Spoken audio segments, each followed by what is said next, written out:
ല്ലേ ഓ അതിന്റെ ഒരു നീളം.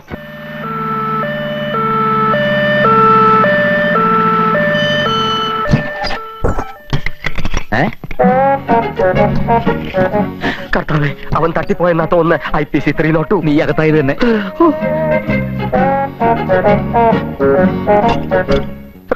ഈ ബോഡി എന്തിനാ ഇങ്ങോട്ട് കൊണ്ടുവന്നേ? ഈ ബോഡി പറഞ്ഞിട്ട് അപ്പൊ പാര പറഞ്ഞിട്ടാണ് ജീവൻ പോയത്. ആരാ ജീവൻ? നിന്റെ അച്ഛൻ അനന്തപത്മനാഭൻ ഉർമീസ് അങ്ങനെ രണ്ടുപേരെ വേണ്ടപ്പെട്ടവരായിട്ടുള്ളൂ എന്നാണ് ഇദ്ദേഹം പറഞ്ഞത്. അത് നിങ്ങളല്ലേ? ഉർമി ശിവൻ തന്നെ. അനന്തൻ ഇവൻ തന്നെ. ഞാൻ അടുത്ത കുരിശ്. എന്താടോ നിങ്ങളിങ്ങനെ നോയിക്കൊണ്ടിരിക്കണേ എന്തിന്? ഇന്ന് ഒരുപാട് മരണം നടക്കാൻ സാധ്യതയുള്ള ദിവസമാണ്. ഞങ്ങൾക്ക് പോണം. പണം എടുക്കി. പണം ഓസനം കൊണ്ടെത്തിക്കാൻ അയാൾ എന്നെ മച്ചണ്ടി ഒന്നുമല്ലല്ലോ. അല്ല പിന്നെ ശരി ശരി, തനിക്ക് പണമല്ലേ വേണ്ടത്? എത്രയാ? 300. ഒരു 100 കഴിഞ്ഞേ. ഇത് പിന്നെ എന്തിനാ കുപ്പിയല്ല ഊന്ന.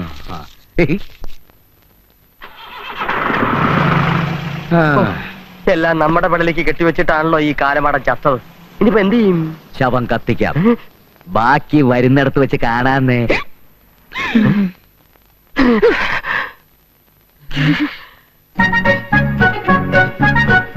ശവം എവിടെ പോയാവോ? ഇനി അവന്റെ ബോഡി ആരെങ്കിലും തട്ടിക്കൊണ്ടുപോയതായിരിക്കോ?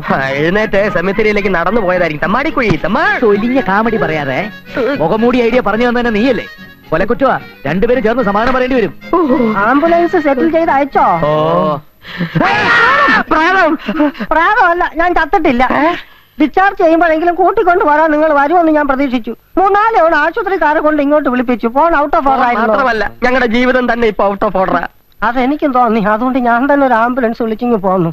1 മാസത്തെ ബെഡ് റെസ്റ്റ് ആ ഡോക്ടർ പറഞ്ഞേക്കണേ. വേണ്ടി വരും. കുണ്ടിയും കുത്തി വീണതല്ലേ. ഞാൻ സ്വന്തമായിട്ട് വീണതല്ലോ, പേടിപ്പിച്ച് തള്ളിയിട്ടതല്ലേ. വധശ്രമമാ, വകുപ്പ് വേറെയാ. ധാരാളം പഴവർഗ്ഗങ്ങൾ കഴിക്കണമെന്ന് ആ ഡോക്ടർ പറഞ്ഞേക്കണേ. ഇപ്പൊ മൂസമ്പി ജ്യൂസ് കുടിക്കേണ്ട സമയമാ. പുഴിഞ്ഞോണ്ട് വാടോ. പറഞ്ഞത് കേട്ടില്ലേ? പുഴിഞ്ഞു കൊടുറ. പുഴിഞ്ഞു കൊടുക്ക.